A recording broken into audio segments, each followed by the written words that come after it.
클린턴 정부 때 일입니다. 라이시 노동장관이 있었어요. 참 중요한 국정 파트너였습니다. 근데 늘 공무에 쫓기던 그 장관이 어느 날 집에 전화를 겁니다. 아들이 전화를 받아요.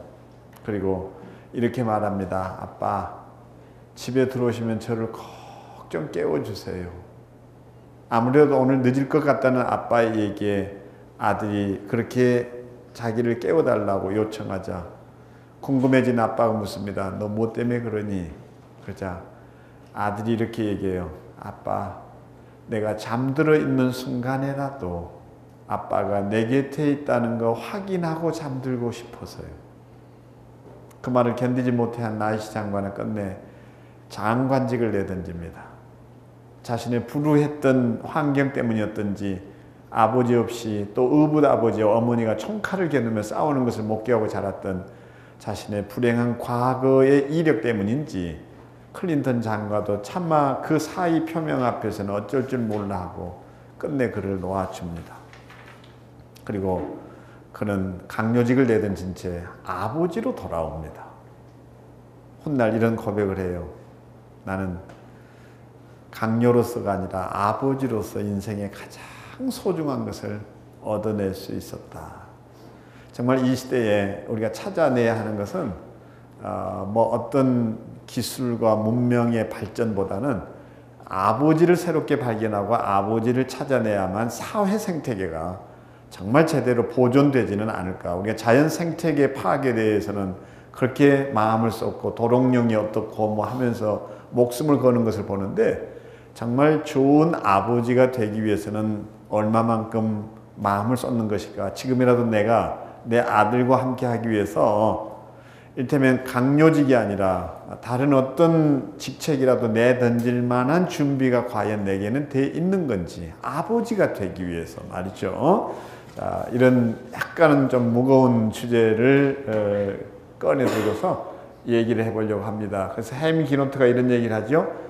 우리 할아버지 세대는 권위적이지 않으면서 권위가 있었다. 그러나 우리 아버지 세대는 이렇게 얘기합니다. 권위적이긴 한데 권위는 없다. 색깔이 잘 묘사를 해주고 있죠. 그러니까 옛날 아버지들은 아이들 아침잠 깨우는 목소리에 힘이 실려 있었잖아요. 야! 일어나 임마. 지금 몇 시야? 학교 안 가게 눈 떠. 눈 뜨니까 뭐래? 눈 떠 임마. 눈 떠 이 자식아. 그런데 요새 아버지는 애들 그렇게 못 깨운다 그러죠. 야, 너희 엄마가 빨리 일어나란다. 응? 그리고 애한테 부탁한다고 그러잖아요. 엄마한테 빨리 밥 좀 차려달라고 그래라. 응?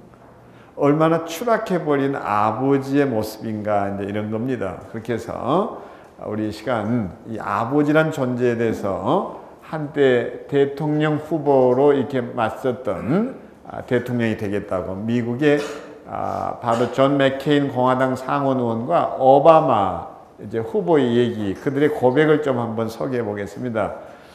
존 맥케인은 이런 얘기를 하죠. 할아버지는 전투기 조종사였고 아버지는 잠수함 승무원이셨다. 그들은 나의 첫 번째 영웅들이다. 저는 아버지란 모든 자녀들의 영웅이라고 생각을 해요. 그래서 버락 오바마는 또 이런 고백을 합니다. 나의 할아버지는 케냐에서 영국인들의 요리사였고 아버지는 염소를 몰며 자랐다. 그래서 어떻습니까? 바로 아버지에 대해서 대통령 후보로서 각기 그 미국 사회의 한 단면을 드러내는 고백들은 참 가슴 뭉클한 감동이 되고 날카로운 지적 앞에서는 우리 자신을 반성도 해보게 됩니다. 너무 많은 아버지들이 작전 중 실종, 근무지 이탈 상태다. 너무 많은 아이들의 삶과 가정에서 아버지가 사라져 버렸다. 근데 어떠세요? 지금 현상이 꼭 요거거든요. 다시 말하면 이제 아버지들이 직장에 취업을 해가지고 어떻든 자녀들 부양을 위해서 큰 힘을 쏟고 있을 때 정말 그때 아이들이 아버지를 필요로 했을 때 아버지가 계시지 않았다는 거예요. 그래서 이제 조기 은퇴다 뭐다 해서 퇴직들을 하고 집으로 들어섰을 때 아내나 아이들은 아버지 없이 살아가는 법을 이미 터득해 버렸습니다. 요즘 아버지 소외가 이렇게 해서 오는 거예요. 자, 좀 더 읽어보겠습니다. 따고 아버지는 아니다. 어떤 바보라도 아이는 가질 수 있다. 아버지들이 남자가 아니라 소년처럼 행동하며 책임을 방기하는 바람에 가정의 기초가 허물어지고 있다. 그래서 대통령이 돼서 경제정책이 어떻고 뭐 통일 한국에 대해서 어떻고 미래 뭐 무역이 어떻고 선진국 대열에 뭐 어쩌고 이런 것보다는 어떻습니까? 이런 얘기를 할 수 있는 미국이 그런 거 보면 참 건강하거든요. 가정을 얘기하실 때 되는 거. 그래서 나는 아버지의 부재가 의미하는 바를 누구보다 잘 안다. 집에 자신을 이끌어주고 방향을 잡아줄 남자 어른이 없다는 게 아이의 가슴에 얼마나 큰 구멍을 남기는지 잘 안다. 그래서 오바마 의원은 또 다른 이런 얘기를 합니다. 아버지는 어느 날 눈을 들어 높은 곳을 바라봤고 흑인에게도 가능성이 있다는 믿음을 갖고 도전했다. 그리고 잔 맥케인의 얘기는 이것입니다. 같이 우리 읽습니다. 아버지처럼 명예로운 남자가 되는 게 내 인생의 영원한 야망이다. 이미 오래전에 돌아가셨지만 여전히 아버지의 인정을 받고 싶은 열망이 내 삶의 동력이다. 정말 한 인생에 있어서 아버지란 존재가 어떤 의미로 다가오는가 참 좋은 시사점을 던져주는 것이 바로 이들의 고백이 아닌가 생각합니다. 그래서 아버지란 존재는 기본적으로 자녀들의 생애 발달 단계를 따라서 3C 이 역할로 그들의 삶의 롤 모델이 되어야 된다 이런 생각을 해봅니다. 오늘 그래서 주제는 아버지의 인생 수업인데 그 아버지의 역할 가운데서도 이게 3C만 좀 이해를 해도 지금 여기 예비 아버지도 계실 터이고 또 아니면 이미 아버지로서 역할을 하시는 분도 계시고 또 혹은 또 이 석세스 TV를 통해서 이미 나는 할아버지가 돼서 더 이상 아이를 키울 그런 나이를 넘어섰다고 얘기하는 분이 있을지도 모르지만요. 정말 우리는 사회의 또 하나의 아버지로서 또 아니면 미국 같으면 그랜드 패런팅이라고 그래서 이제 조부모 교육이 꼭 따라오게 됐죠. 그래서 우리가 이 역할에 대해서 다시 한번 눈 떠보는 것이 그나마 우리 사회의 아버지를 발견하고 찾아내는 하나의 방법이 되지 않을까 생각합니다. 그러면 생애 발달 단계가 굉장히 중요하다는 얘기를 하는데 그것은 무엇인가 하니 보세요. 우리 자녀들이 청소년 시기를 보내기 전까지 일단 이렇게 구분을 하겠습니다. 학령, 정기, 학령기 뭐 이렇게 구별을 하듯이 이게 3C라고 그랬을 때 첫 번째는 뭔가니 청소년 시기를 보내기 전까지 아버지의 역할이 있다면 그것을 우리 뭐라고 얘기하는가 하면 코치라고 합니다. 코칭이 필요해요. 그러면 보세요. 코치는 우선 감독과 구별이 됩니다. 감독은 어떻습니까? 벤치에 앉아서 열심히 작전 구상을 해서 작전 지시만 코치를 통해서 잘 내려주면 돼요. 근데 코치는 아니에요. 선수들과 함께 뒹굴어야 됩니다. 시범 보일 수 있어야 돼요. 그렇죠? 같이 땀 흘려야 됩니다. 그래야 따라와요. 자, 이런 말 있잖아요. 스페인의 항공학교의 교무실 벽에 걸려 있다는 하나의 교훈인데 말해 주어라 잊어버릴 것이다. 그려 주어라 기억할 것이다. 참여시켜라 따라할 것이다. 코치의 사명은요 참여시켜서 자신의 롤 모델이 돼서 따라하게 하는 거예요. 그렇죠? 그러면 이때 이제 필요한 게 뭔가 하면 코칭이다 이제 이런 얘기를 하는데 자 여기 한번 보세요. 언젠가 시간이 나신다면 그 미국 여행 중에 텍사스 달라스에 부시 대통령 아버지 박물관을 가면 입구에 이런 고백이 있습니다. 나의 부모님은 나의 가장 중요한 롤 모델이셨다. 그러면서 하는 고백이 이거예요. 나의 아버지는 위대한 일을 위해 힘쓰셨고 무엇인가를 되돌려 줘야 한다고 믿으셨다. 나의 어머니는 우리에게 정말 근본적인 것들을 가르쳐 주셨다. 허풍 떨지 마라. 다른 이들을 생각해라. 사람들에게 친절해라. 그들이 나에게 가르쳐 주신 것들은 대통령 시절 항상 나에게 도움이 되었다. 저는 몇 차례 여기를 이제 가서 볼 때마다 가슴 뭉클한 감동이 저런 대통령의 그 배경 뒤에는 좋은 롤 모델의 아버지가 계셨다는 거. 근데 여기 롤 모델이라는 말이 참 인상적이지 않습니까? 나에게 롤 모델이 되었다. 앞에 그런 얘기가 있었죠. 자, 그래서 이 시간에 우리가 좀 자녀들에게 가르쳐야 할 그 어떤 중요한 가르침이 있다면 오늘 이 단어로 좀 먼저 제가 풀이를 좀 해보려고 합니다. 그러니까 끊임없이 이것저것을 코칭을 해야 된다면 이런 것을 코칭해 보면 어떨까? 이제 거기에 허풍 떨지 마라, 친절이라 하는 것처럼 이걸 우리는 뭐라고 얘기하는가 하면 가치 교육이라고 그럽니다. 부모의 밥상머리에서의 가치 교육이 결국 그 아이들의 세계관이 되는 거죠. 그러니까 대통령학을 그가 부통령 시절에 아니면 FBI에 뭐 그때 수장을 했었죠. 그렇게 해서 배운 게 아니라 대학 교육이 가르친 것도 아니고 딱 뭐라는 거예요. 어려서 그 끊임없이 해주셨던 말들. 그래서 저는 좀 우리 한국 사회가 좀 이 단어를 가지고 좀 우리 아버지 역할을 풀이해보면 어떨까 하는 생각을 하고서 강의 준비를 했는데 그냥 우리가 이게 건배사 정도로만 이해하고 있는데 저는 요 당신 멋져 속에 정말 중요한 아버지가 자녀들에게 심어야 할 세계관이 있다고 생각을 했습니다. 당하면 저는 요 얘기를 참 좋아해요. 당당하게 살자.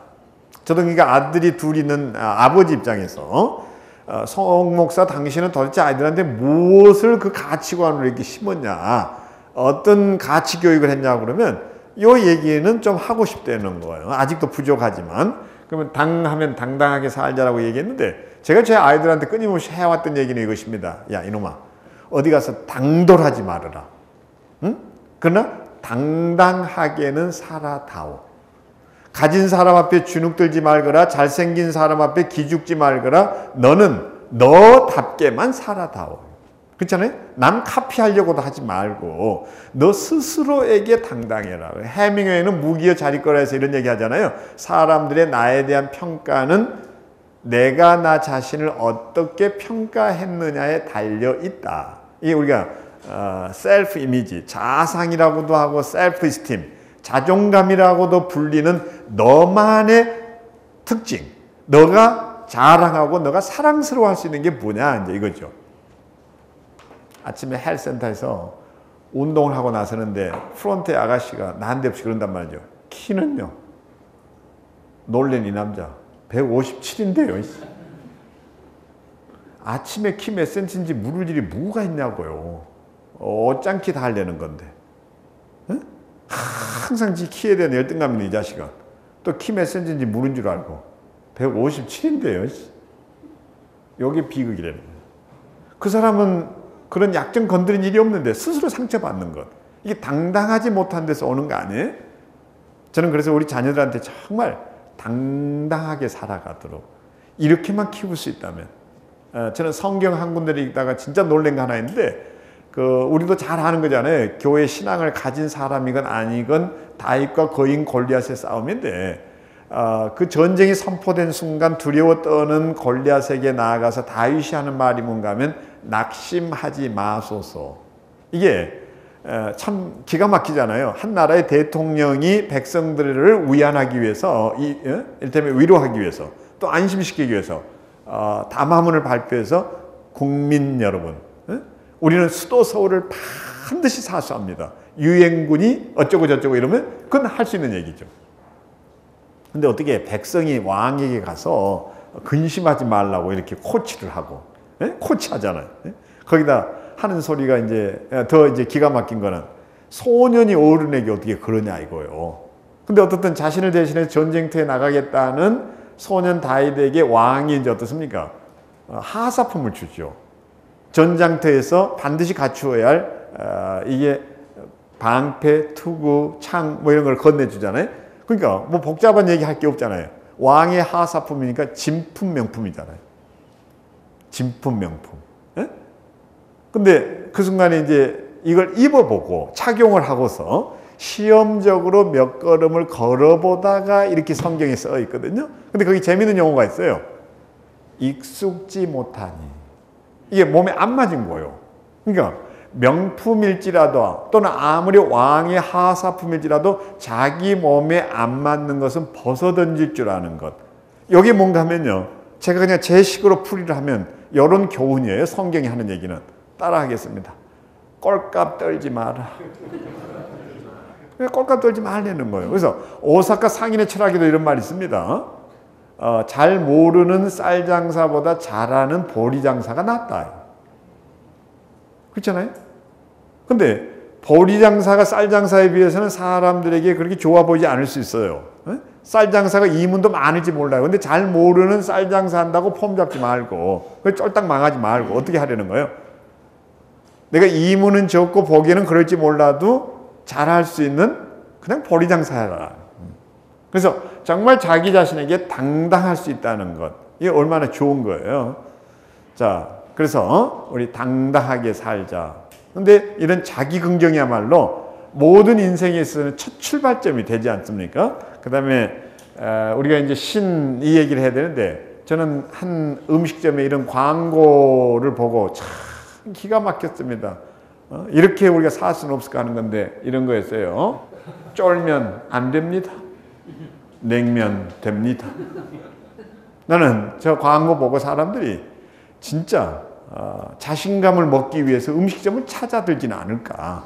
단순히 냉면 한 그릇 먹으러 들어갈 것 같지는 않았어요. 주인도 냉면 한 그릇 팔지는 않았을 것이다. 의미를 혼자 이제 그렇게 부여를 해봤습니다.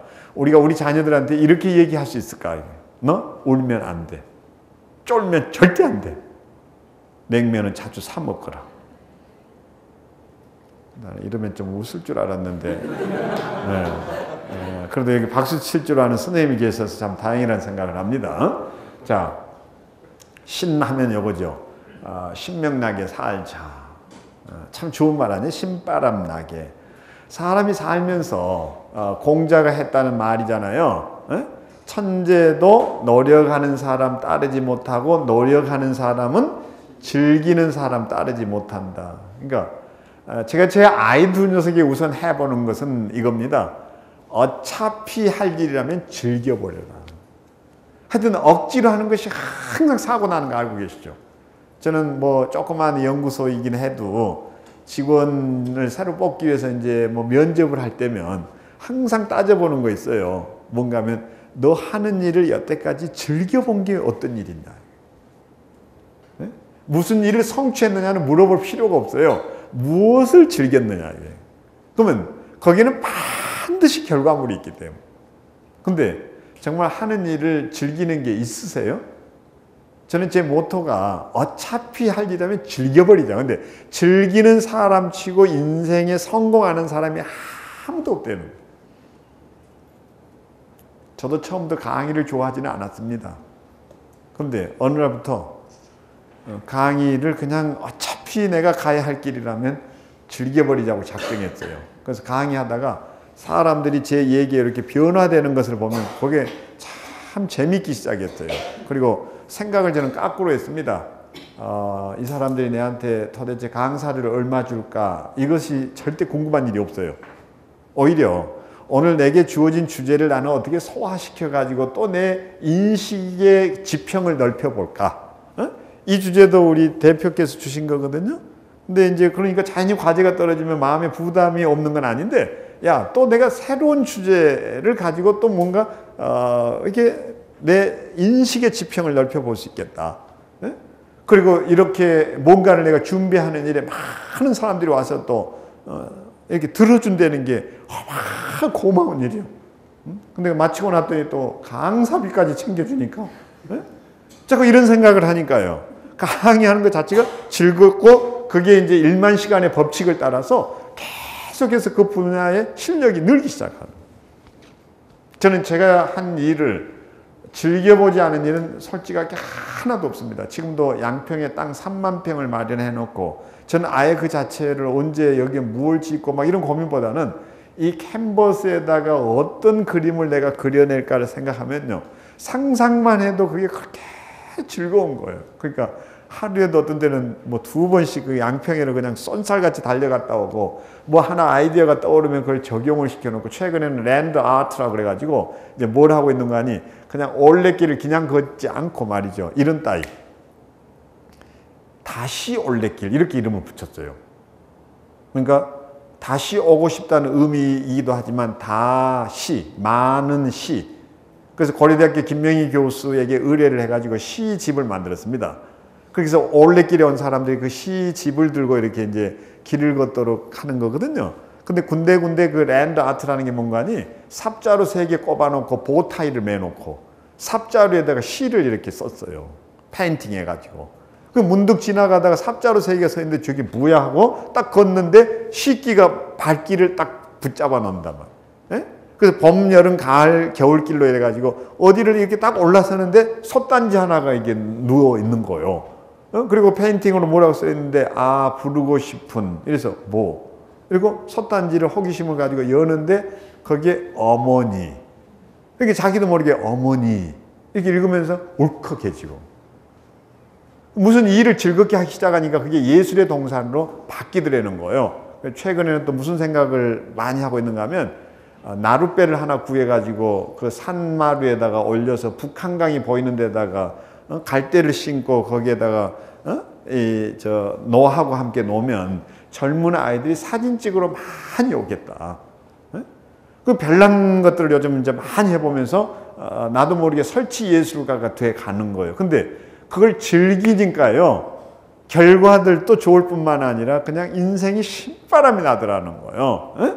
우리 이런 점에서 내게 주어진 과제가 뭐든지 좀 신바람 나게 할 수 있는 것을 얻고 그런 것을 우리가 보여줄 수 있다면 이게 우리가 살아가야 되는 하나의 삶의 법칙이 아닐까, 이런 생각을 해봅니다. 그래서 신명나게 사는 사람들은 어떤 장애물도 이렇게 꺾어내고 이겨낼 수 있다는 거 알고 계시죠?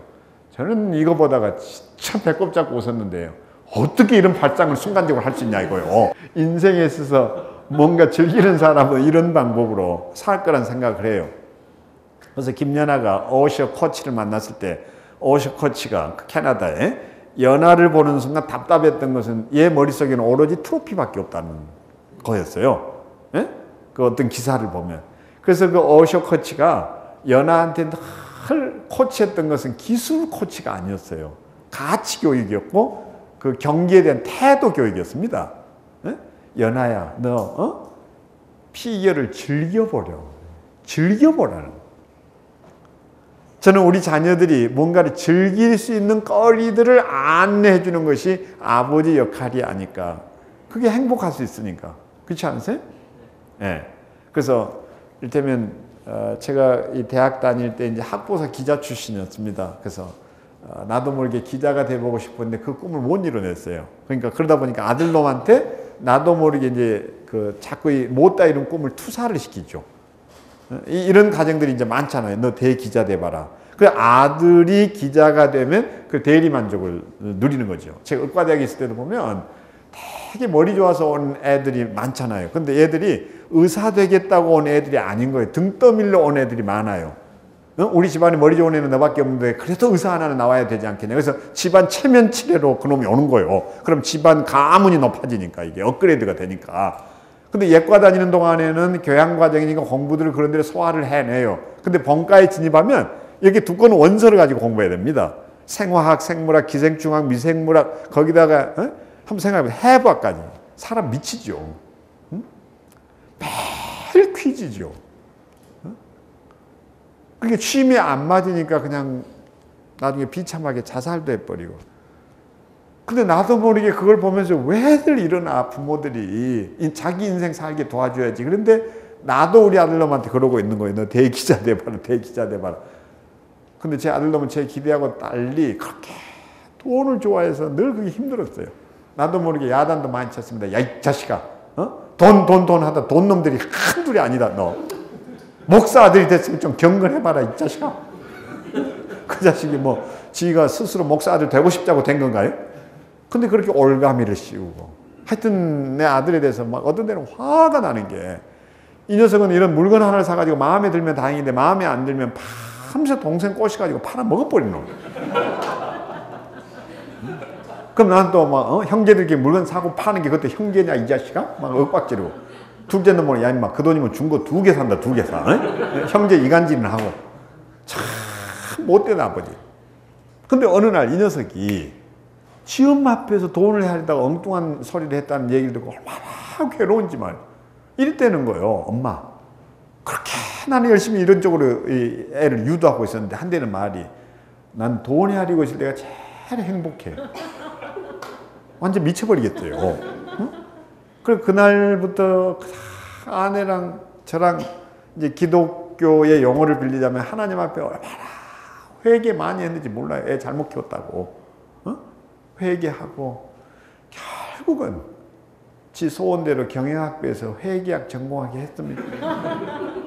요새 회계사 돼서 얼마나 회계 많이 하고 사는지 몰라요.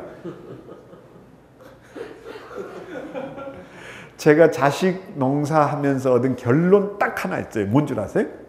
제 아들 녀석 성공시키려고 했을 때 제 아들 녀석은 점점 불행해져 가던데. 근데 제 아들 녀석 행복하게 해야 하겠다고 다짐했을 때 제 아들 녀석은 되려 성공의 길 걷고 있던데. 우리 내 꿈이 아니라 자녀들이 행복할 수 있는, 자녀들이 즐길 수 있는 것을 선택하도록 도와줘야 합니다. 자, 거기다가 이제 멋 하면 요거죠. 멋스럽게 살자. 참 좋은 말 아니에요? 멋스럽게 살자. 저는 우리 여성분들이 지금도 들고 나온 저 핸드백 있잖아요. 저게 명품인지 짝퉁인지 금방 압니다. 가죽의 재질, 디자인, 제조사, 이거 보고 아는 게 아니에요. 어떻게 아냐? 이런 강당에 강의 듣기 위해서 들어섰을 때는 멀쩡했던 하늘이 장마가 토요일이나 온다고 했는데 바깥으로 나가려고 하는데 갑자기 먹구름 속에서 막 비가 후두둑 쏟아질 때 우산은 준비 안 돼 있지. 그러는 순간요, 머리 위에다 얼른 이면 짝퉁이에요. 가슴에다 이렇게 안으면 명품이에요. 지금도 바닥에 처박아 둔 건 전부 짝퉁이고, 막 무릎에 올려놓고 안절부절하는 건 명품이고.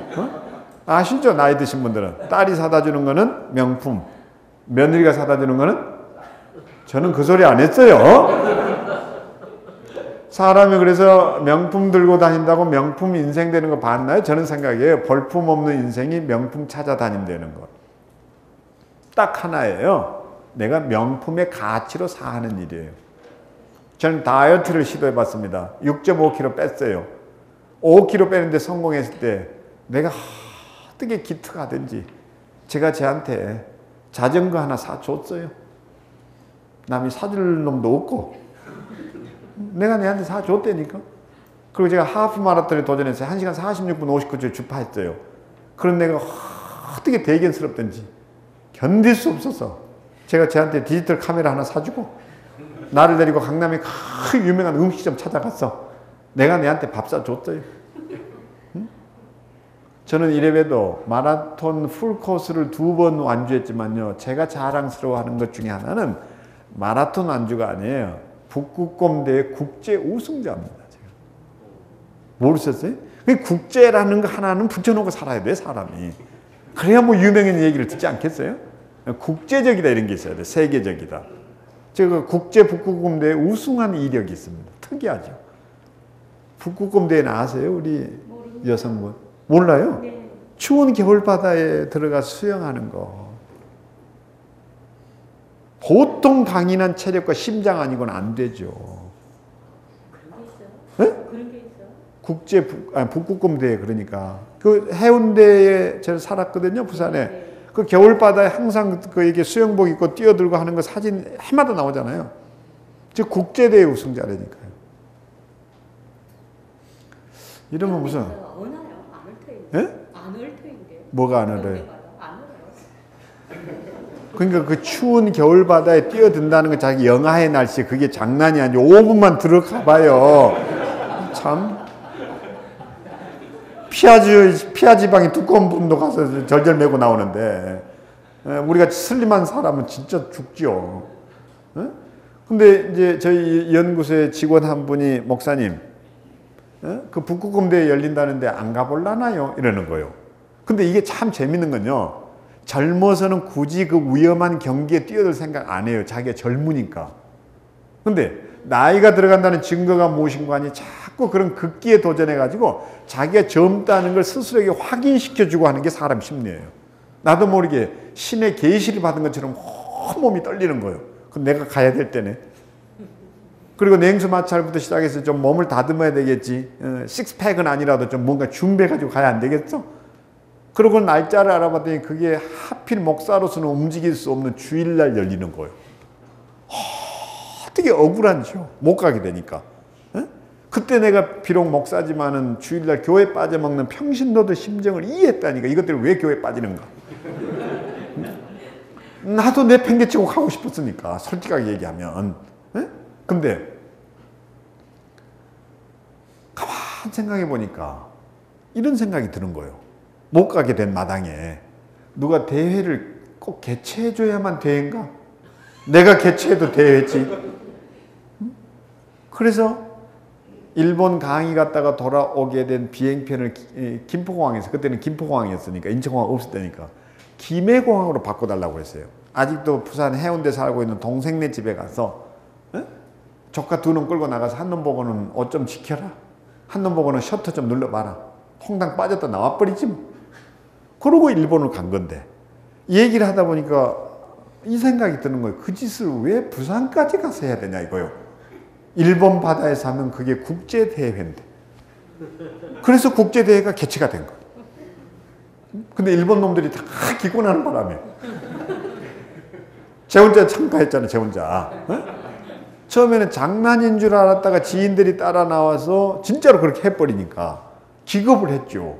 저는 저를 안 속였어요. 왜?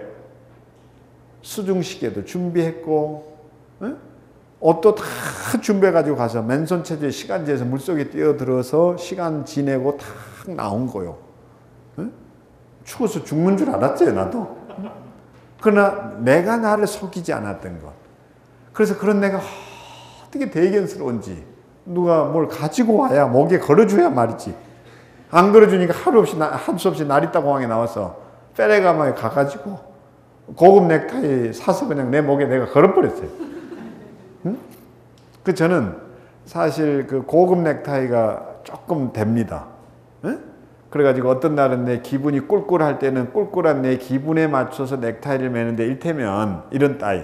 오늘 내가 상담 약속이 여러 건이 있어가지고 사람 마음을 어루만져주는 마음의 치료사가 돼야 될 때는 나비 문양의 넥타이를 꼭 골라매서 스스로에게 내가 치료자가 되는 패치 아담스가 되고자 하는 마음으로. 어떤 날은 내가 정말 뭔가 도전하고 또 도전해야 되는데 용기가 필요할 때는 절대 불태 정신을 내 스스로에게 새기기 위해서 어떻게 하는 거 아니? 저는 꼭 달팽이 문양의 넥타이를 매요. 실제로 골라가지고. 그리고 이렇게 다짐하는 거예요. 달팽이는 비록 느리긴 하지만 뒤로 물러서는 법은 없다. 이게 제 출사표인 거예요. 그날 하루. 이러면 저는 박수가 한 번쯤 터질 줄 알아요. 근데 저는 중요한 게 제 아이들한테 이런 걸 자랑하기 위해서 한 일이 없다는 거예요. 그저 내가 그렇게 살아가는데 어느 날 아이들이 그거를 닮아 오더라는 거예요. 비록 더디긴 하지만. 저는 이게 중요하다고 생각해요. 그래서 멋스럽게 산다는 것은 누가 나를 어떻게 해주기 전에 내가 나를 제대로 대접해 사는 거라고 생각을 합니다.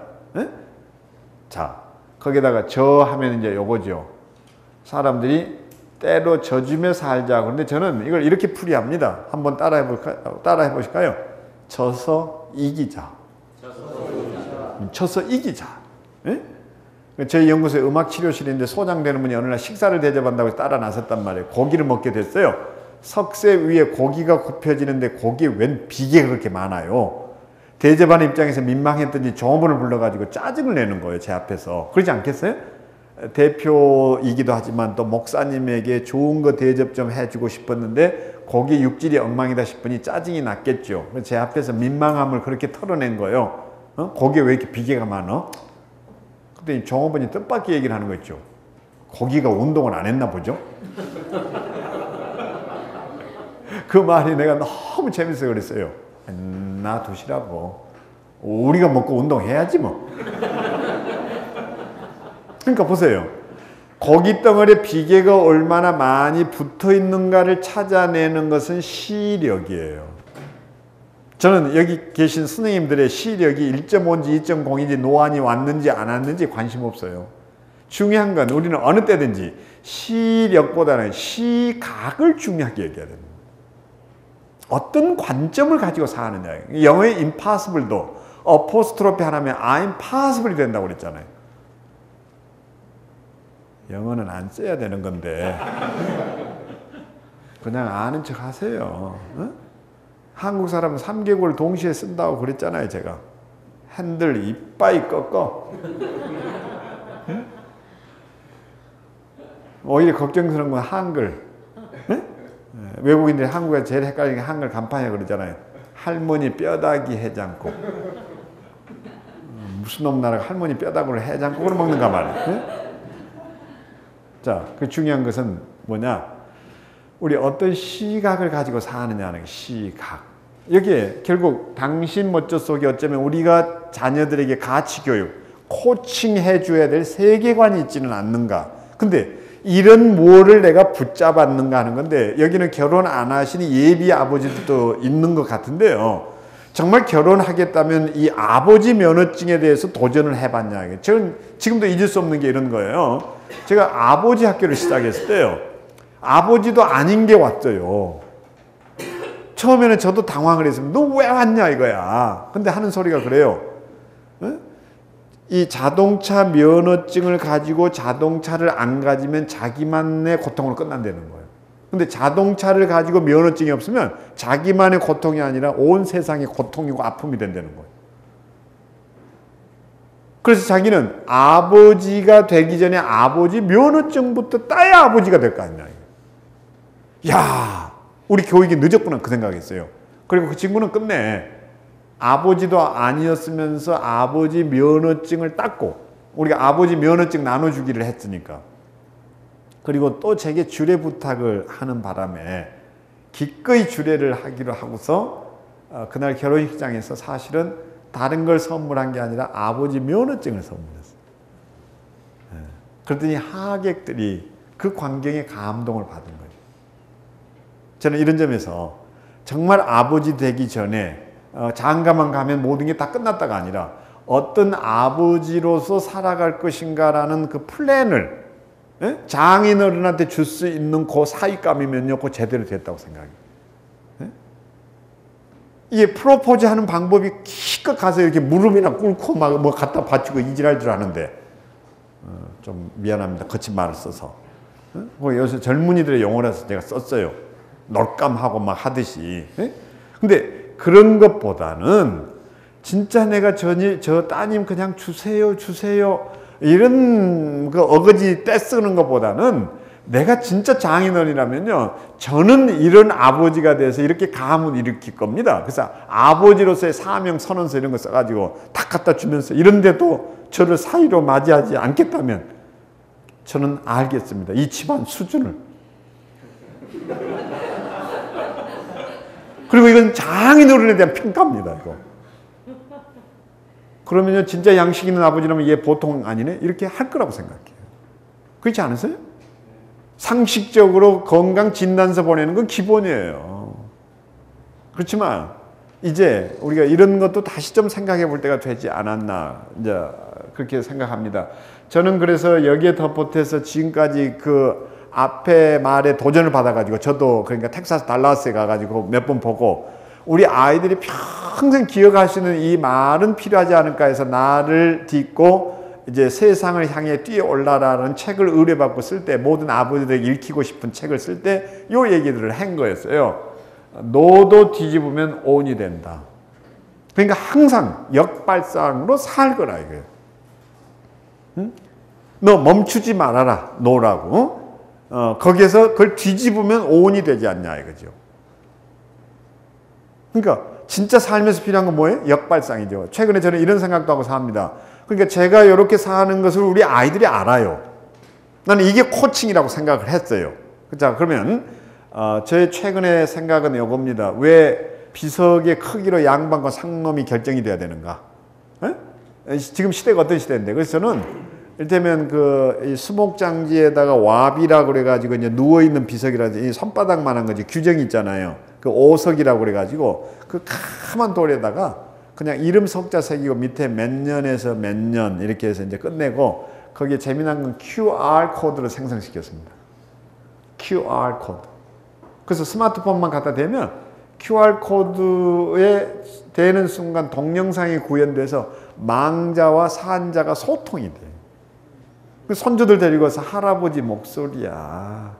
그리고 할아버지 모습을 보여줄 수 있다면 이게 대단한 거 아니에요? 근데 이런 것만이 아니라 예를 들면 저는 그 장례식만 놓고 얘기할 때도 왜 장례식장에 가면 영정사진은 꼼짝도 없이 붙박이장처럼 붙어 있어야 되는지. 우리 전문할 때 되게 태도가 이렇잖아요. 이게 이제 가볍게 목례하고서 이제 그 국화꽃을 들고 이제 딱 서잖아요. 이렇게 영정사진 앞에.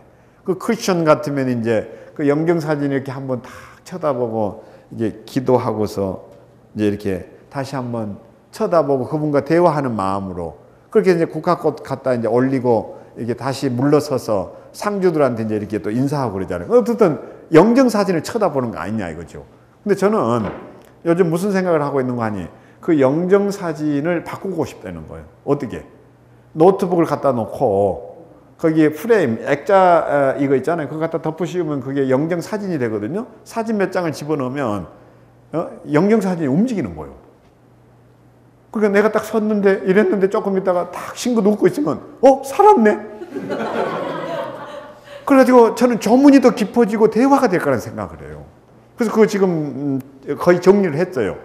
적어도 조기 하나 보내주는 것으로 끝나지 말고 우리 가까운 가족들이라면 가서 이거 설치해드리고 뭐 힘드는 거 아니니까 그 사진들 몇 개 이렇게 받아가지고 해놓으면 그리고 그분의 마지막 고인의 평소에 이런 얘기들을 이렇게 흘러가게 자막으로 해놓으면 얼마나 멋있을까. 나는 조문이 정말 다르게 다가올 거라는 생각을 하고 있습니다. 이런 게 전부 뭐냐? 역발상이고 이것이 우리 비즈니스 세계가 될 수도 있다는 생각을 합니다. 고개는 끄덕거리는 것 같은데 절대 너 안 된다고 생각하지 마라. 노를 뒤집으면 오온이 된다. 최근에 저는 사이버 대학을 세우기 위해서 노력하면서 이를테면 돈이 한 푼도 없으니까 은행에 가가지고 한 푼도 없는데 우리 꿈을 사줄 수 있냐고 해서 은행을 설득한 일도 있습니다. 되던데요. 그게 교과서나 무슨 영웅들의 신화가 아니라 정말 진지하게 가서 얘기하니까 되던데요. 그래서 그걸 할 때 제가 무슨 마음이었는가 하니 적어도 훗날 아이들이 아빠가 그래도 요렇게는 했다라는 걸 보여주면 애들이 안 한다 소리는 못 하겠구나. 근데 내가 얘기 안 해도 다 알게 되더라는 거예요, 이게. 그게 가족 아니겠어요? 자, 그래서 노도 뒤집으면 오이 된다. 그리고 1g의 행동이 1톤의 계획보다 한다. 이 경쟁력을 얘기하죠. 공부 못하는 애들의 행동 특성이 하나 있습니다. 자꾸 그 미루는 거 있잖아요.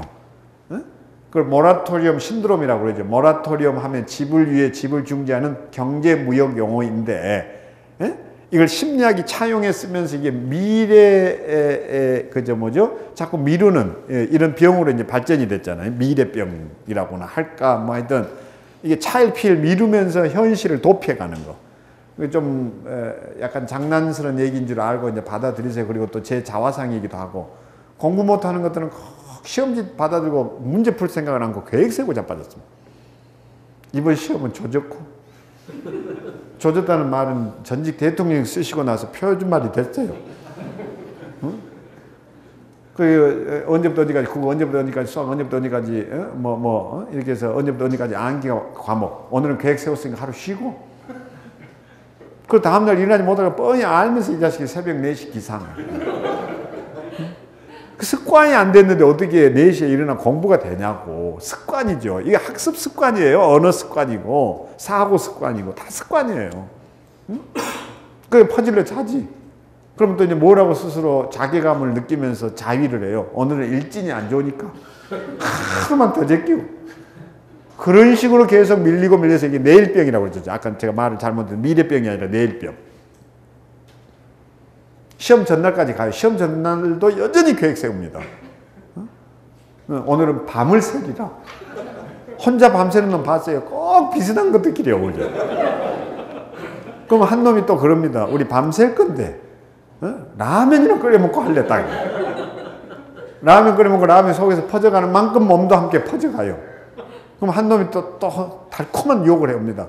우리 2시간만 쌈박하게 자고 해버릴래.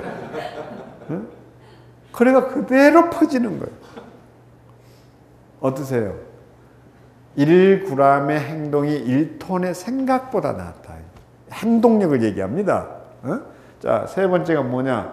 어차피 하기라면 즐겨라. 이제 아까 제가 얘기했었죠. 이런 것을 가르쳤는데 과연 내가 지금의 아버지로서 내 삶을 반추해 본다면 나는 내 자녀들의 귀에 못이 박히도록 들려준 뭔가 이 가치 교육이 있었는가라는 거죠. 자, 거기다가 우리가 이제 주목하고 싶은 것은 이겁니다. 코치한다고 했을 때 요거는 좀 놓치지 말았으면 좋겠다는 건데, 생각이 행동을, 행동이 습관을, 습관이 인격을, 인격이 운명을 좌우한다. 그죠? 거꾸로 얘기하면 한 사람의 운명을 좌우하는 건 그 사람의 성품이에요. 그렇죠? 그 성품이 결국 운명을 좌우하는데 그 성품을 만들어낸 게 습관입니다. 습관이 모여서 그 사람이 뭐가 되는 거예요? 인격, 성품이 되죠. 그리고 보세요. 행동이 모이는 게 뭔가 하면 그 결정체가 습관이에요. 그리고 생각의 결정체가 행동인 거죠. 그러면 이 오리온 마크 같은 여기 한가운데 것이 뭔가 하면 습관이 되는 것이고, 습관이 중요하다는 건 이거죠. 일생은 항상 어떻게 표현되는 거 아니요? 습관을 만드는 데까지 인생의 절반을 쓰고 나머지 인생의 절반은 습관을 따라 살아간다. 이런 말이 있습니다. 그러니까 부모가 자녀들에게 코치해야 된다면 제일 중요한 것은요, 습관이 형성되도록 내가 코치를 해야 돼요. 그러면 저는 이제 대학에서 강의도 이제 해봤습니다만, 이를테면 이런 거죠. 공부 잘하는 애들은 실제로 따져놓고 보면 머리 좋아서 잘하는 애들이 퍼센테이지가 별로 안 됩니다. 사람들이 착각을 하는데. 그러면 어떤 애가 공부를 잘하느냐 하면요, 딱 답은 하나예요. 학습 습관이에요. 학습 습관이 달라요. 이거 알고 계세요? 그러면 성공한 사람에게는 성공 습관이 있어요. 행복한 사람에게는 행복 습관이 있어요. 그래서 이 건강도 습관인가 아세요? 이 개념을 우리 안 가지면요 100% 실패합니다. 건강도 습관이에요. 그러니까 무슨 얘기인가 하니, 당뇨라든지 고혈압이라든지 이렇게 성인병이라 불리는 것들이 대한내과학회에 의해서 이게 병명이 바뀐 거 알고 계시죠? 그러면 이 당뇨, 그러면 이게 성인병으로 분류되면 잘못된 거예요? 분류가 잘못됐어요. 왜 그래요? 그러면 어른만 당뇨에 걸려야 그게 성인병이 맞아요. 근데 강남에 가보세요. 소아당뇨 환자들이 얼마나 많은데. 내과에 가보세요. 어떤 일이 벌어지고 있는지. 근데 북한에는 우리처럼 의식주가 아니라 식의주지요. 먹는 게 급하니까. 영어 자체가. 근데 북한에는 어른도 당뇨 환자가 한 명도 없습니다. 그러면 이제 개념이 떠오르죠? 그래서 대한내과학에서는 이걸 성인병이라고 안 불러요. 생활습관병이라고 부릅니다. 생활습관병.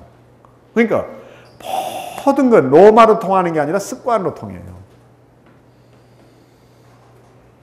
그래서 저는 행복 습관을 어떻게 코치하고 길러주느냐가 부모의 역할이라고 생각합니다. 그래서 습관을 절대 가볍게 여기면 안 돼요.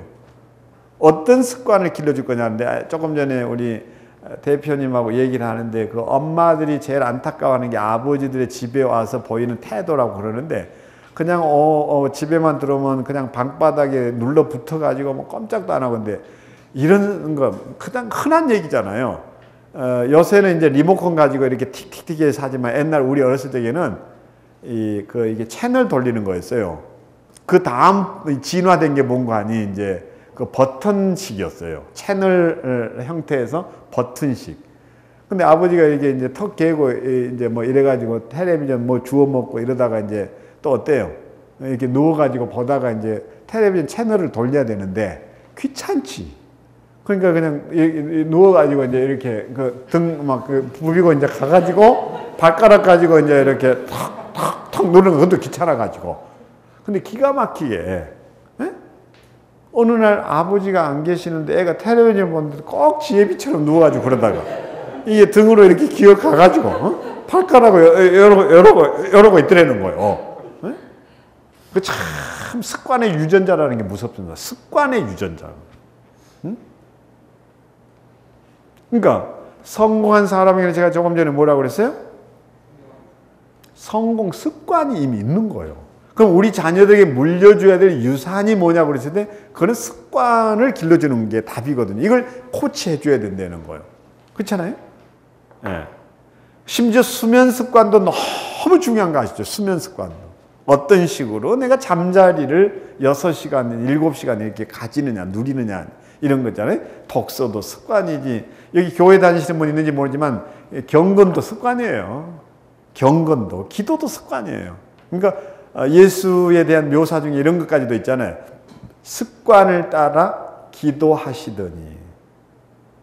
이게 참 중요한 얘기가 아닌가. 저는 그런 점에서 우리가 다른 것보다 이 언어의 습관에 좀 주목할 때가 됐다라는 생각도 요즘 들어서 더 많이 하게 됩니다.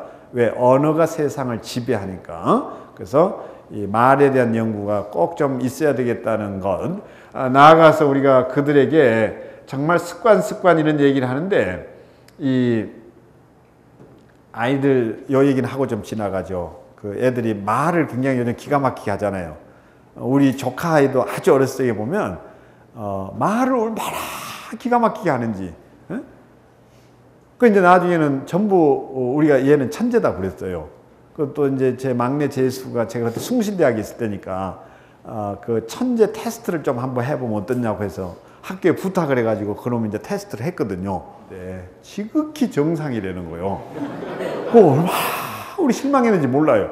아이들이 말 잘하는 것을 우리는 뭐라고 얘기하는가 하면 언어 영역의 영재성을 가지고 있다고 하는데, 사실은 그게 아니라 우리는 이렇게 표현합니다. 언어 영역의 과잉 사회화다.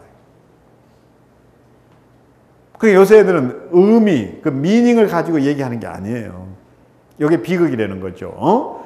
자, 그래서 어떻든 좀 언어에 대해서 고민하는 시대가 됐다고 생각하는데, 사실 이게 헛똑똑이라는 것이 다 인터넷, 텔레비전, 학원, 교육 때문에 벌어진 일인데, 우리는 이걸 착각해가지고 내 아이가 그런 인생의 깊이를 가진 줄 아는데 그게 전혀 아니라는 거죠. 자, 두 번째 좀 길러주었으면 하는 언어의 습관 다음에 꼭 하고 싶은 얘기는 그 웃음에 관한 건데, 기탄 초등 6학년 1학기 국어의 생명 이래가지고 참 재밌는 것은 웃음의 힘이라는 그 단원이 있어요. 사람만이 가진 자연 치료제 웃음. 그래서 세상이 참 달라진 건 알고 계시죠? 그러면 보세요. 수학적, 그러니까 철학적 수학이라고 그래가지고 우리 학교 다닐 때는 어떻게 이거 공부했는가 하니, 이거는 보지 말고 이쪽으로 한번 봐주세요. 1분은 몇 초인가? 수학도 우리는 암기를 했어요. 가 50초, 나 70초, 다 60초, 나 80초. 뭐예요? 그렇죠. 이렇게 공부했어요. 근데 요즘 철학적 수학은 이렇게 나갑니다.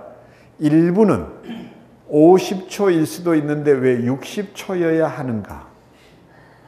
답을 가르쳐 줘요. 이게 뭔가 하면 발문이에요. 질문이 아니고 발문. Yes or not. 이거는 질문이에요. 그러나 자기 생각을 얘기하는 건 발문이에요. 그러니까 우리는 발문을 잘해야 사고 훈련이 되는 거거든요. 그러니까 한 아이가 이렇게 답을 한 거예요. 50은 1과 2와 5로 나뉘어지지만 60은 1, 2, 3, 4, 5, 6으로 나뉘어지잖아요. 시간은 많이 나누어 가지라는 데 의미가 있는 거예요. 놀랍죠? 사고 훈련이에요. 나머지는 계산기 다 해주니까. 근데 중요한 건 이겁니다. 우리는 어렸을 때 웃으면 그거는 진짜 안 됐어요. 근데 초등학교 교과서에 보세요. 웃음이 이제 등장하죠. 근데 우리 자녀들이 진짜 남에게 웃음을 선물할 수 있고 스트레스 상황에서도 이게 웃을 수 있어요? 이게 심리학에서 얘기하는 회복 탄력성이에요. 넘어졌을 때 일어서는 힘. 그 유머에 있다는 거예요.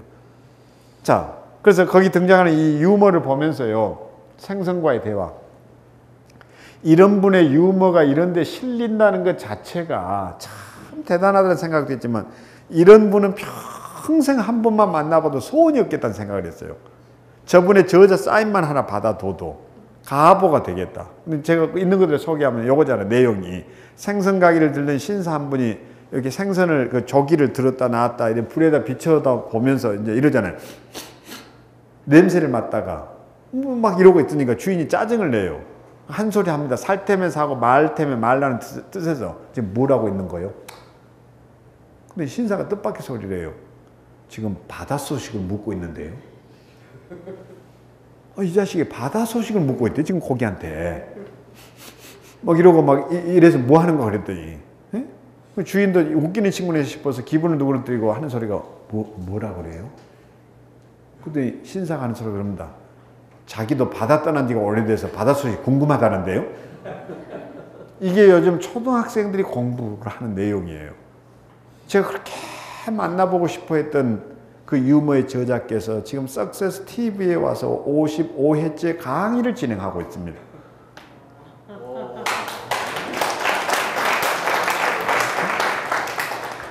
근데 우리는 뜻밖에도 뭘 코치한다 그러면 코치하는 내용이 뭘까를 궁금해하는데 저는 뜻밖에도 오히려 언어의 조련사가 돼 있는지 우리 부모들이 언어가 세계관이니까. 두 번째 하고 싶은 얘기는 이 유머의 얘기인데 웃음을 가르칠 수 있는 아버지, 웃음을 코칭할 수 있는 아버지라면 그게 이 시대의 아버지로서 참 최고의 아버지가 아닐까 이런 생각을 했습니다. 그게 왜 중요한가 하면 여기 좌뇌, 우뇌가 있는데 우뇌는 느낌표의 뇌라고 그러고 좌뇌는 물음표의 뇌라고 그러잖아요.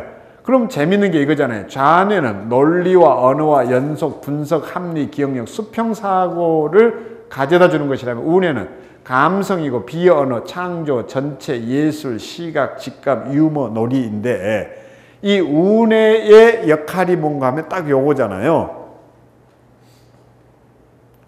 위로란 어떤 사람이 비를 맞고 있을 때 우산을 받쳐주는 것이 아니라 함께 비를 맞아주는 것이라고 그래요. 그러면 우뇌를 열심히 자극해서 우뇌를 훈련시켜 놓고 나면 우리 자녀의 뭐가 개발이 되는가 하면 EQ와 NQ가 개발되는 거예요. 이모션하고 N, 네트워크. 그러니까 네트워크 코션이라고 그러잖아요. 이게 관계 지수예요. 그러면 유머를 가진 우뇌가 발달한 사람 치고 한마디로 말해서 인적 자원이 모자란 사람이 없는 거예요. 이게 중요합니다. 서구 사회에서는 유머를 모르면 절대 인텔리가 될 수도 없고 귀족이 될 수가 없어요. 유럽에서는 더더군다나. 근데 우리한테 그런 고급스러운 유머가 있냐? 이걸 우리가 코치할 수 있나? 우리가 돈만 벌어다 주고 밥만 먹이고 옷만 사입히면 아버지 역할 했다고 하지 말고 자녀들에게 휴머 센스를 기를 수 있을 것인가? 그걸 코칭할 수 있을까? 좀 이런 고민. 저는 그래서 해병대에 뭐 아들 부자지간에 입교해가지고 극기 훈련하는 것도 참 좋지만 내 아들을 데리고 유머 학교에 가가지고 같이 유머를 배워서 부자가 먹젓이 보이도록 깔깔대고 웃을 수 있으면 걔 스트레스 없습니다. 자, 그래서 유머란 뭐냐? 삶의 경쟁력이라고 얘기하는데 보세요. 여기 세 집이 있어요. 한 가게가 어느 날 왕창 세일 이러고 나섰습니다. 그래서 반대쪽에서 이러고 나왔어요. 몽땅 세일. 경쟁을 해서 살아남아야 되니까. 가운데 집은 뭐라고 해서 이 두 집을 이길 수 있겠냐는 거예요. 왕몽창창 세일. 폐업 정리.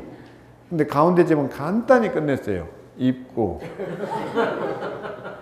그러자 사람들이 전부 이거 보고 일로 기어들어왔다는 거예요. 생각해 보세요. 이게 창이지요. 창의. 지금도 저 태백이나 뭐 이런 강원도 쪽으로 가면 요즘이야 뭐 이제 평창 올림픽 때문에 완전히 다른 도시가 되는데 얼마 전에 강원랜드에 이제 직원 교육하러 갔다가 진짜 깜짝 놀랐어요. 야, 세상이 이렇게 많이 달라졌고. 그런데 옛날에 강원도는 그러지 않았죠. 거의 오지에 가까웠고, 그래도 자연이 좋아서 이제 가족들이 휴가를 가면 숙박이라는 인프라가 구축이 안 됐으니까 뭘 해야 돼요? 민박을 해야 되는데 민박집이 등록이 안 되죠. 뭐가? 숙박업으로. 당시만 해도. 그러니까 광고 못 하죠. 현판 못 걸죠. 영수증 못 끊어주죠. 제약이 너무 많은 거예요. 되게 그러면 이제 어떻습니까? 운명처럼 살아가요. 운명처럼. 아이들 한 방으로 몰아놓고 방 비워줘서 이제 푼돈 좀 모아가 가을거지 써보겠다는 건데, 밤 10시, 11시가 돼서 자정이 가까운 시간에 이제 인적도 끊겨버리고 개 짖는 소리마저 사라지고 손님은 안 오고 그러면 오늘 종치고 날 샜네 그리고 엎어져 자고. 근데 한 집은요 전혀 다르게 산 거예요. 집에 키우는 강아지 새끼한테다가 민박 이래가지고 핸드폰 번호를 적었어요. 여기 온 동네 싸돌아다니면서 사람이란 사람은 다 긁어 모았어요. 세계 최초로 탄생된 광고 개념. 자, 거기다 한번 보세요. 재밌는 건 여기 북한산 호두. 이게 유머의 힘이라는 거예요. 경쟁력을 가져다 주는. 북한산 호두인데 이게 지금 서울의 북한산이 아니라 중국에서 넘어온 중국산 하듯이 북한 메이드 인 노스 코리아 이 말이에요. 근데 이게 이 보도블럭 위에 이게 허접한 땅콩하고 이런 거 갖다 놓고 파는데 누가 이걸 거들떠나 보겠냐는 거예요. 그렇지 않으세요? 근데 한 주인은 밑에다가 이렇게 한 줄을 더 써서 사람들 시선을 사로잡았습니다. 통일되면 국산.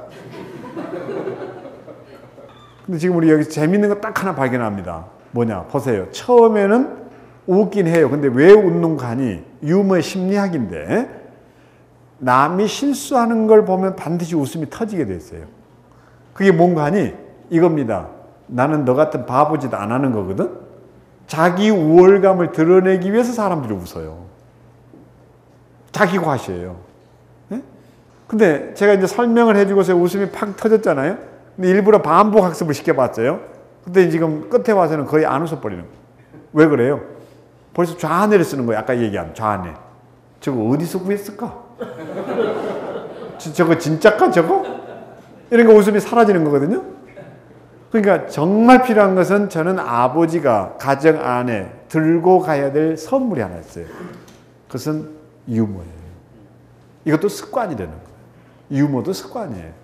습관적으로 성질 부리는 사람 많아요. 그 분노 프로그램에 거기 습관적인 게 있어요. 네? 패턴화된 거. 자, 그런 점에서 우리가 이 유머 교육도 필요할 때가 됐다라는 것이고, 자, 세 번째 꼭 좀 얘기해 주고 싶은 코칭의 주제는 이 감사입니다. 세상에서 가장 지혜로운 사람은 배우는 사람이고 가장 행복한 사람은 감사하며 사는 사람이라 그러는데 어떠세요? 이를테면 하워드 가드너라는 미국의 하버드 대학의 그 유명한 심리학자는 이런 얘기를 하죠. 행복한 사람은 가진 것을 사랑해 산다. 불행한 사람은 가지지 않은 것을 사랑해 산다. 다 사랑하고 살아요. 가진 것을 사랑할 거냐 가지지 않은 것을 사랑할 거냐는 차이밖에 없어요. 가진 것을 사랑해 사니까 항상 감사가 넘치는 것이고 가지지 않은 것을 사랑하니까 불만 불평이 쌓이는 것이고 그래서 끔찍한 범죄자가 되죠. 왜? 페레가모를 사랑하잖아요. 구찌 핸드백을 사랑하잖아요. 없는 것을. 있는 것을 사랑해야 될 테니. 그런 점에서 감사하고 산다는 건 매우 중요한 일인데 김홍신 씨는 이런 얘기를 합니다. 속상한 일이 생겨 새벽까지 잠들지 못하고 괴로워했습니다. 애써 잊어보려고 술도 마셨고 수면제도 먹었지만 원망을 가셔낼 수는 없었습니다. 내 속을 뒤흔든 사람은 지금쯤 쿨쿨 자고 있으리라 생각하는 순간 나만 손해보았다는 생각이 들었습니다. 속상해서 마신 술은 간을 괴롭힐 것이고 잠들기 위해 삼킨 수면제도 내 몸의 어딘가를 갉아먹을 것이며 밤새 미워하고 원망한 내 영혼은 상처투성이가 되었으리라. 아, 밤새 내 영혼에 쓰레기를 퍼담았으니 내게서 악취가 진동할 테고 마음마저 병들어가는 것 같았습니다. 우리 영혼을 죽이는 이 영혼의 쓰레기를 그래서 유기농 퇴비로 바꿔주는 것이 뭔가 하면요, 감사하고 잠드는 일이에요. 이것이 긍정의 세계관을 심어주는 일입니다. 저는 그래서 다른 거 아니라 아버지가 이런 걸 코치할 수만 있다면 인생에서 감사할 줄 아는 것만 가르쳐 줄 수 있어도 달라질 거라는 생각을 해봅니다. 요즘 저는 이 153 감사라고 그래가지고 실제로 이 워크숍도 하고 이 감사를 실천해보고 사는데 그렇게 행복할 수 없어요. 감사가 행복을 가져다 주는 징검다리니까. 근데 요즘 감사는 뭘 얻어서 감사다, 뭘 가지게 돼서 감사다 이런 것보다 내가 처절하게 실패한 날도 이를테면 실패를 감사해 보기 시작했는데 그런 데서 내가 존재해야 될 이유가 밝혀지기 시작하더라는 겁니다. 그래서 요즘 저는 하는 일 중에 하나가 이제 뭔가 미국에 있는 두 녀석에게 매일 아빠가 감사 일기를 적은 것을 이메일로 써와주는 일을 이렇게 합니다. 하루도 거르지 않고. 그랬더니 아이들도 서서히 따라오기 시작을 해요. 그런 방법으로 세상을 감사할 수 있도록 우리가 코칭할 수는 없을까 이제 라는 것입니다. 이분이 누군지는 아시죠? 그렇죠? 생활 특성 중에 하나가 잠들기 전에 꼭 5가지를 감사했다는 건데 이제 이런 따위죠. 별것도 아닌 것을 감사할 때 그 인생이 달라졌다는 이런 유명한 일화가 있는데 어찌됐든 우리 감사하고 좀 살 수 있었으면. 그래서 감사도 만일의 감사가 있고 때문에 불구하고 더불어의 감사가 있다는 건데 이 감사가 가져다 준 선물들이 바로 이런 것들이죠. 질병의 항암제, 근심의 해독제, 절망의 방부제, 마음의 등대, 행복의 초인종, 영혼의 업, 축복의 통로, 뭐 보물 지도가 된다. 이제 이런 얘기를 하는데요. 자, 이제 두 번째 C를 좀 얘기를 해보겠습니다. 두 번째 C는 뭐냐? 우리 자녀들이 청소년기에 들어서게 됐을 때, 요 시기에 아버지는 기업 연속을 해야 된다는 거죠. 그러면 그 기업 연속을 하는 게 뭐냐? 이때는 코치, 가르치려고 덤벼들면 안 되고, 해야 되는 게 뭔가 하면요, 카운셀링이에요. 카운셀러가 되라는 건데, 카운셀링은 뭔가 하면 이제 말하던 데서 듣는 대로 전환을 해야 될 때입니다. 카운셀러는 기본적으로 공감하고, 들어주는 게 답이에요. 그랬어? 그랬구나. 속상했겠다. 이게 참 중요한데 부시 가문에서 우리는 그걸 좀 발견할 수 있는데 이겁니다. 참 재밌는 고백은 내가 상처받았을 때 나의 부모님은 나를 위로해 주시기 위해 거기 계셨다. 내가 무언가 잘못된 일을 했을 때 그들은 나를 바로 잡아주시기 위해 거기 계셨다.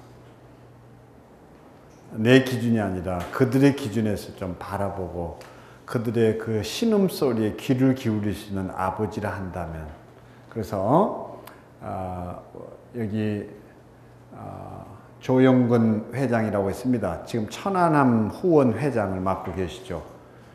참 가난은 나의 자부심, 많이 나눠주면 더 많이 생긴다는, 그래서 give and take에서 give, 컴마를 어떻게 하라고요? 주고받기가 아니라 give and take 이렇게 해서 주어라, give, 컴마. 그러면 and take. 이분은 이거죠. 그리고 give and more take. 이게 이분이 이제 신조가 됐는데, 어느 날 이런 고백을 합니다. 어느 날 아내가 아이의 메모장을 우연히 보게 됐는데 아버지를 죽이고 싶다는 내용이 담겼다는 겁니다. 아내가 도대체 당신이 뭐라고 했는데 이렇게 상처가 됐느냐고 하더군요. 그 월간조선에 실린 내용을 그대로 복사를 해봤습니다. 얼마 후 퇴근해서 집에 가니 아들이 방문을 걸어 잠고 나오지 않았다. 아내에게 무슨 일이 있느냐고 했더니 아내는 이상한 편지를 받더니 저런다고 했다. 아버지 학교에서 그가 쓴 편지와 사랑스러운 20가지 이유를 코팅까지 해서 아들에게 보낸 것이었다. 그때가 대입 수능을 3개월 정도 남겨둔 시점이었다. 수능을 치르던 날 시험장으로 가며 아들이 그동안 괴로움을 끼쳐 죄송하다며 유언 비슷한 말을 했다고 한다. 조 회장은 삼수까지 한 놈이 그런 말을 하니 가슴이 덜컥 내려앉았다. 그날 저녁 퇴근에 아들에게 시험 잘 쳤느냐고 물었더니 1개를 틀렸다고 하더란다. 진짜로 2점짜리 문제 1개만 틀려 398점을 받았다.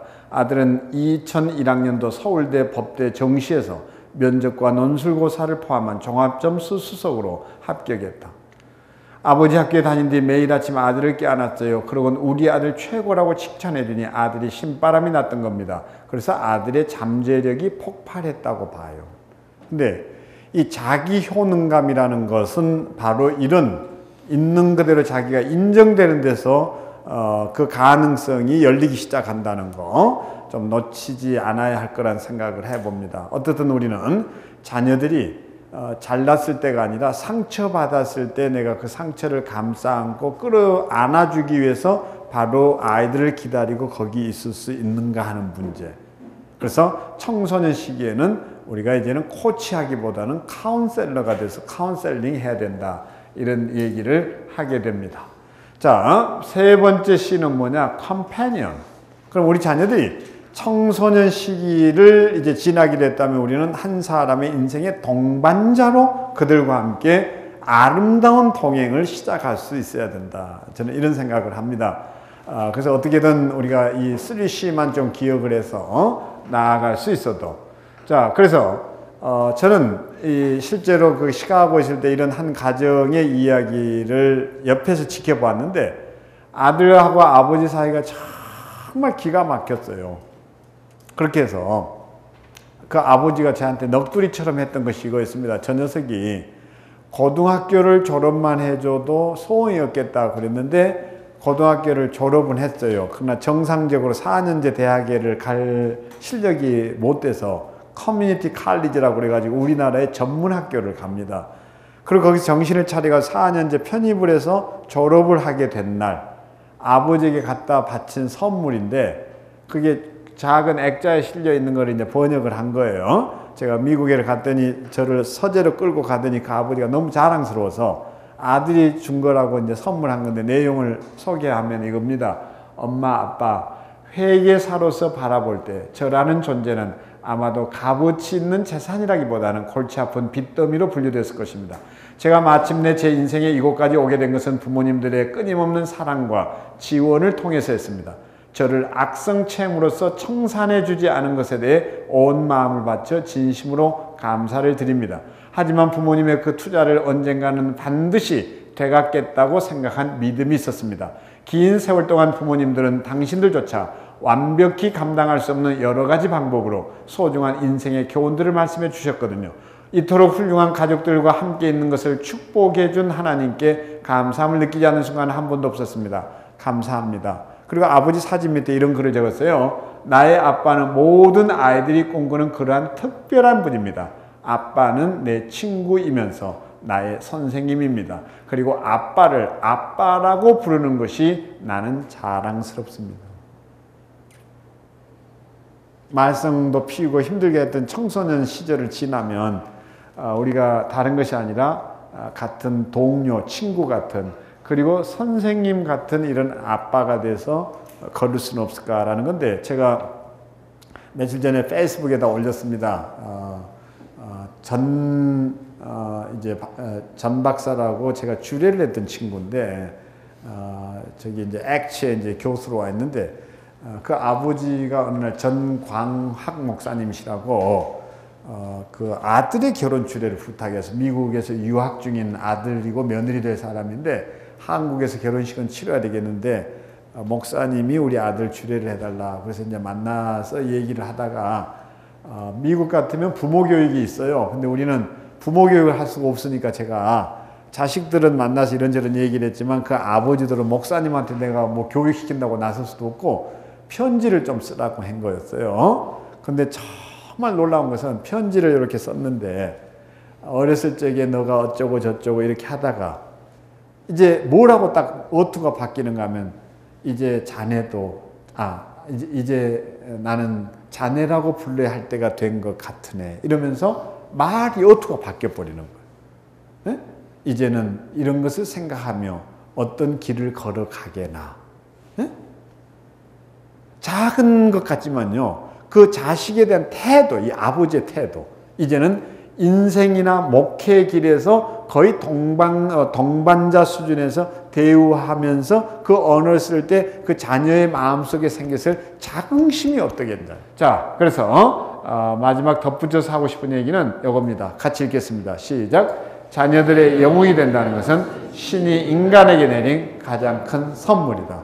우리 석세스 TV 이 강좌에 오신 분들이 이런 꿈을 꾸게 되는 날 우리는 OECD에 가입한 나라 가운데 행복 지수를 다시 경제 부국처럼 일으켜서 또 하나 아버지를 배우기 위해서 다른 나라에서 한국을 찾아오는 때가 찾아오지는 않을까. 우리는 이런 콘텐츠 정신 문화를 온 세상에 퍼뜨리고 가족이 파괴되지 않는 긍정의 대한민국이 얘기되는 그날이 오기를 손꼽아 기도해 봅니다. 이제는 다른 것 수출이 아니라 가족의 가치를 우리가 수출할 수 있는 이런 날이 바로 빨리 찾아왔으면 하는 기대를 가지고 여기까지 강의를 접습니다. 감사합니다.